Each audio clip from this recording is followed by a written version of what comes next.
Go on, go on. Alina mag-top na.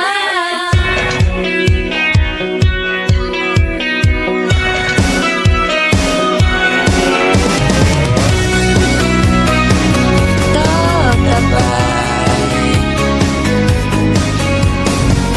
Come on na ba'y mag-top ta?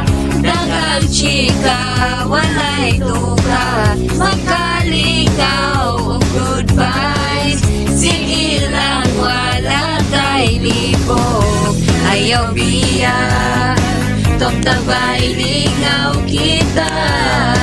Diri kita magsiksikan. Bisan unsa ang iskutan.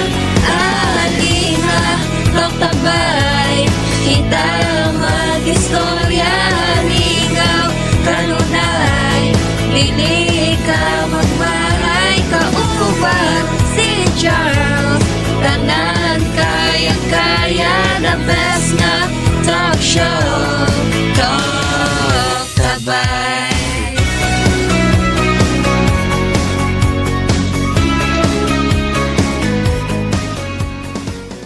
Maayong morning again to you, to anybody and to everybody. Here, Shelamin Imbang, ang pinakalaagan at your service para sa tuwang pinakaunang episode sa Talk Tabay. So karon guys, pwede ba ninyo matudlo kung asa ang tawo nga ako interviewon karon? Ha? Sa too? Wala man. Ha? Sa wala. Hi, ma'am. Maulaw na nun ko ani, oy, basig, tangtangon ko nimo sa work ba? Pero bitaw, ma'am, ayaw ba ako tangtanga after ani, ha? So, para sa tuwang episode karon guys, atong makaabi-abi ang mismong director sa Talk Tabay, Miss Anjanette Gokengwe. Na-shock juga ani, ma'am? Bitaw ay, as in, wala din ko mag-expect. Wala din ako na islitan niya ba ni sa meeting?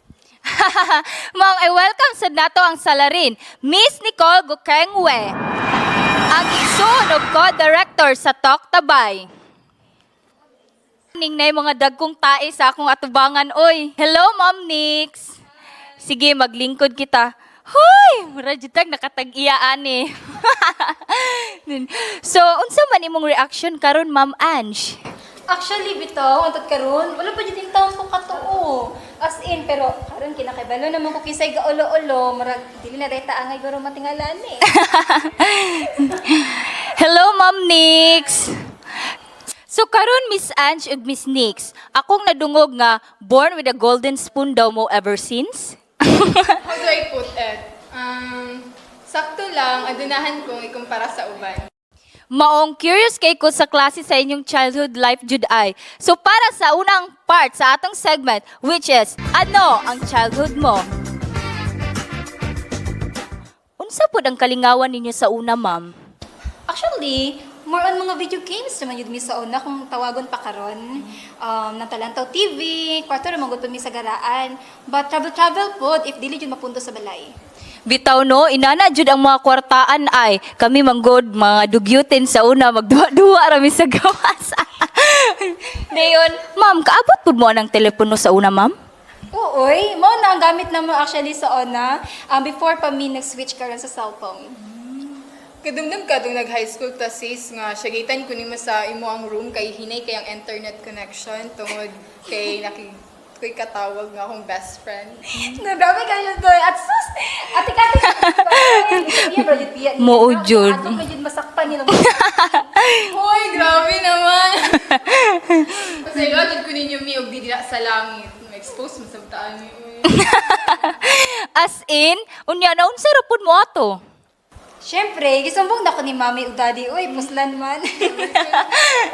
Pero bitaw, mo dyan ang kapait sa ona, no? Katong sa dial-up pa. Hal man na siya before, pero karon kay kunuhay, medyo i-light kunuhay ni. Sana so, all. Nag-stick ra pud mi dito.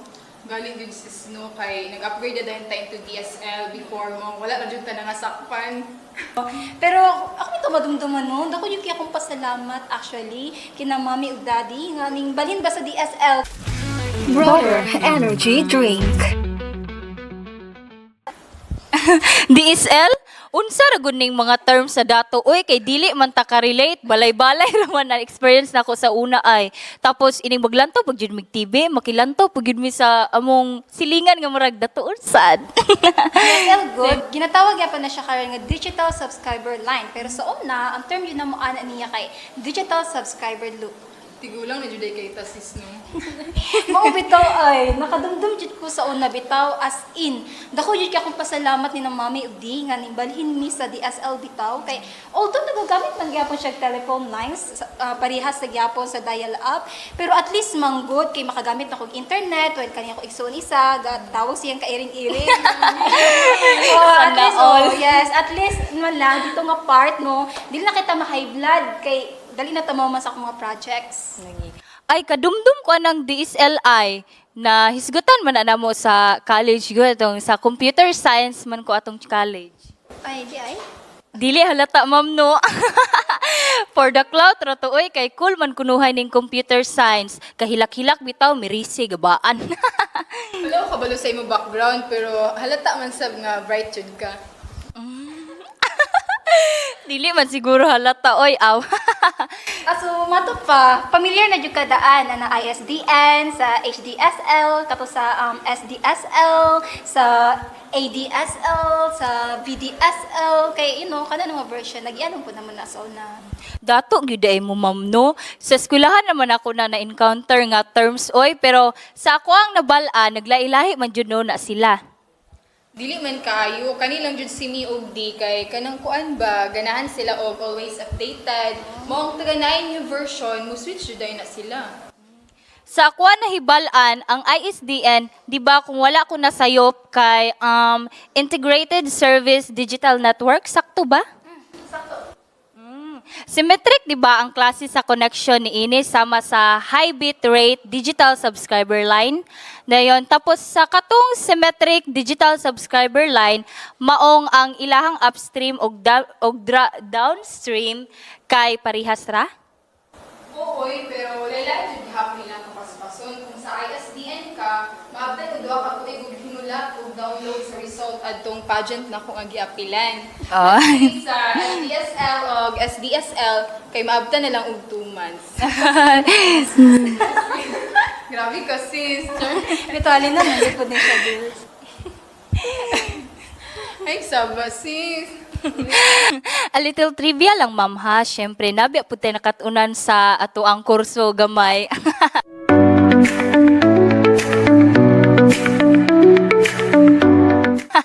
Sa ISDN, man god kay 144 kbps ang downstream. And since symmetric connection man siya, so same ra ang iyang upstream. Dayon, na-discover ni siya atong 1986. Meanwhile, ang downstream o upstream sa HDSL kay 2 Mbps. And nag-start siya on 1992. Kanipong SDSL kay 2.3 Mbps ang downstream ug upstream atong 1990s pa.